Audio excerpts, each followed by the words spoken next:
안녕하세요, 청취자 여러분. 오늘 저희가 함께 살펴볼 자료는요, 사일로 파이낸스라는 좀 독특한 디파이 대출 프로토콜입니다. 네, 안녕하세요. 이게 핵심이 뭐냐면 각 자산을 마치 별도의 방처럼 완전히 분리해서 관리한다는 건데요. 이 구조가 왜 중요하고 또 어떤 의미가 있는지 한번 자세히 들여다보겠습니다. 자, 그럼 바로 시작해 볼까요? 이 사일로 파이낸스, 기존 대출 프로토콜들이랑 비교했을 때 가장 큰 차이점부터 좀 짚어주시죠. 네, 가장 큰 특징은 말씀하신 대로 격리된 대출 시장이라는 점입니다. 보통 우리가 아는 에이브나 컴파운드 같은 경우는요, 여러 자산을 한데 모아서 큰 유동성 풀을 만들잖아요. 네, 그렇죠. 풀 방식. 네, 근데 이게 편리하긴 한데 만약 특정 자산, 예를 들어 어떤 토큰 가격이 폭락하거나 해킹당하면 풀 정체가 위험해질 수 있거든요. 사일로는 이걸 방지하려고 아예 처음부터 각 토큰마다 독립적인 시장, 즉 사일로를 만드는 거예요. 브릿지 자산인 ETH나 자체 스테이블 코인 XI하고만 딱 짝을 이루는 거죠. 아, 그러니까 애초에 위험이 번질 수 있는 통로를 차단해버린다. 뭐 이런 거군요. 칸막이를 딱 쳐놓는 거네요. 네, 맞습니다. 위험을 딱 그 사일로 안에 가두는 거죠. 와, 흥미롭네요. 그럼 이 사일로는 누가 만들 수 있는 건가요? 아무나 만들 수 있나요? 여기서 이제 사일로의 또 다른 특징이 나오는데요. 바로 퍼미션리스하다는 겁니다. 그러니까 허가 없이 누구나 새로운 사일로 개설을 제안하고 참여할 수 있다는 거죠. 허가 없이요? 정말요? 네, 물론 신뢰할 수 있는 가격 정보, 그러니까 오라클이 존재해야 한다는 등의 기술적인 조건은 있어요. 하지만 기본적인 철학은 누구나 자유롭게 온체인 거버넌스를 통해서요. 마치 놀이터에서 친구들끼리 야, 우리 여기서 이 게임 하자 하고 그냥 판을 벌이는 거랑 비슷하다고 보시면 돼요. 와, 진짜 개방적이네요. 그럼 그렇게 각 사일로가 완전히 독립적이니까 그 자료에도 나왔던 리스크 아이솔레이티드, 위험이 분리된다는 장점이 확실하겠네요? 그렇죠. 그게 가장 큰 장점입니다. 소스에 나온 도시락 비유가 참 재밌었어요. 각자 도시락 싸우면 한 명 배탈 나도 다른 사람은 괜찮은 것처럼. 이게 딱 맞는 비유 같아요. 네, 맞아요. 그 비유가 이해하기 쉽죠. 그래서 만약 한 사일로에서 해킹 같은 문제가 터져도 다른 사일로들은 전혀 영향을 안 받는 구조입니다. 디파이에서는 이게 정말 중요한 안전장치가 될 수 있겠는데요. 네, 맞습니다. 이게 사일로의 핵심 가치 제한이죠. 다만 이렇게 위험을 분리하는 대신에 자본 효율성 측면에서는 조금 손해를 볼 수도 있어요.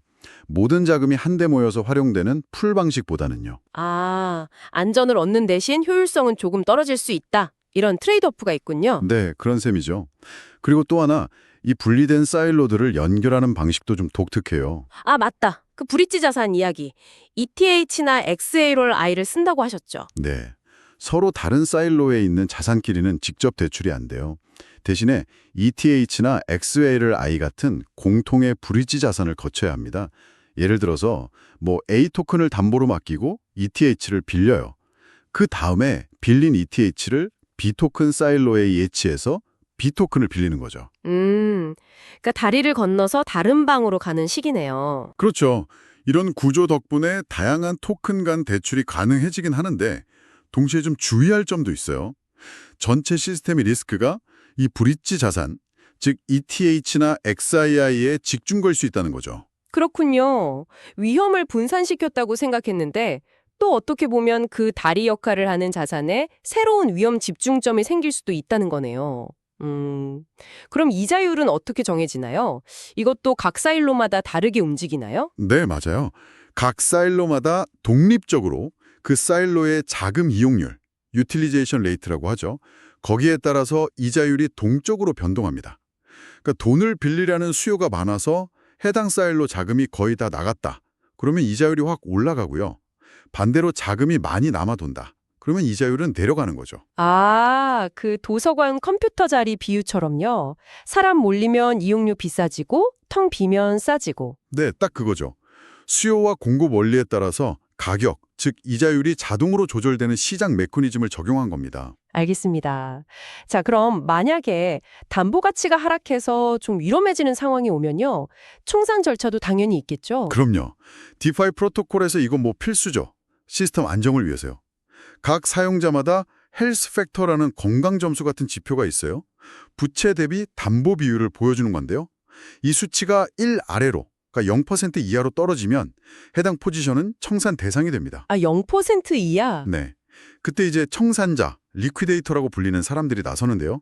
이 사람들이 위험에 처한 포지션의 담보를 좀 할인된 가격에 사들이면서 부채를 대신 갚아줘요. 그 대가로 이제 보상을 받고요. 시스템의 부실을 막는 청소부 역할 같은 거네요. 시스템이 안정적으로 돌아갈 수 있습니다. 자, 이제 마지막으로 좀 짚어볼 점이 규제 문제인 것 같습니다. 특히 요즘 스테이블 코인 관련해서 얘기가 많은데 이런 법안들이 사일로 파이낸스에는 어떤 영향을 미칠 수 있을까요? 아, 네. 굉장히 중요한 질문이죠. 만약에 미국이나 다른 주요 국가에서 스테이블 코인 규제 법안이 본격적으로 시행된다면 사일로의 자체 스테이블 코인인 XAI도 당연히 영향을 받겠죠.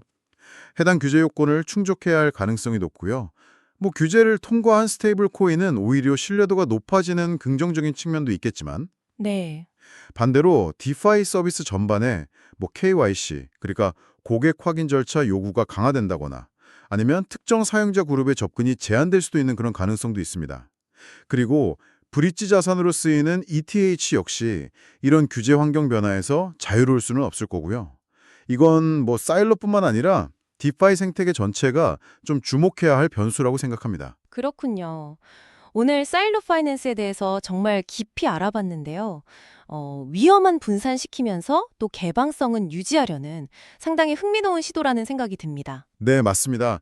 결국에는 이 위험 관리와 개방성 사이에서 어떻게 균형점을 잘 찾아내서 지속 가능한 모델을 만드느냐, 이게 핵심이겠죠. 네. 여기서 청취자분들께서 한 번 더 생각해 보실 만한 질문을 던져보자면요.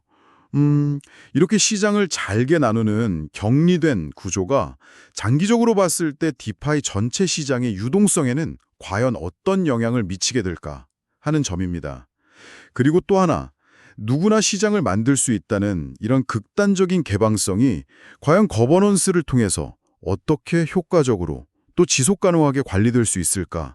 이 고민들이 앞으로 사일로와 같은 모델의 미래를 결정짓는 중요한 열쇠가 되지 않을까 싶습니다. 네, 정말 생각해 볼 만한 지점이네요. 오늘 말씀 감사합니다.